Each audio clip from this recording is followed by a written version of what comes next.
জয় মা কল্যাণেশ্বরী। মা তুমি সকলের ভালো করো, সকলের মঙ্গল করো মা। সকল ভক্তরা মাকে দর্শন করে দেখো। আজকে মায়ের পুজো আমি করে নিয়েছি। আজকে একটু বেলা করে মায়ের পুজো করলাম, কারণ আজকে মনটা একদমই ভালো না। কারণ আগামীকাল রাত্রেবেলায় আমার একটা দাদু মারা গেছে, তো সের জন্য বাড়িতে কেউই নেই, মা বাবা দাদা সবাই সেখানে গেছে।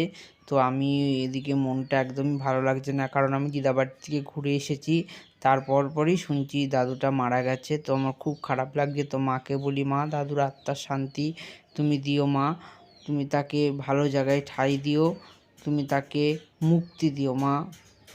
তো দেখো সকলে মায়ের পুজো হয়ে গেছে, মায়ের দেখো সেবা দিয়ে দিয়েছি, সব ঠাকুরগুলোকে সেবা দিয়ে দিয়েছি। আজকে একটা রজনীর মালা পেয়েছি, মায়ের গলায় পরিয়ে দিয়েছি। আর দেখো পদ্ম ফুলটা 2 রঙের ফুটেছে, আমাদের পাশের বাড়ির থেকে একজনা দিয়েছে। তো মাকে কত সুন্দর লাগছে। সকলে ভালো থেকো, সুস্থ থেকো। জয় মা কল্যাণেশ্বরীর জয়।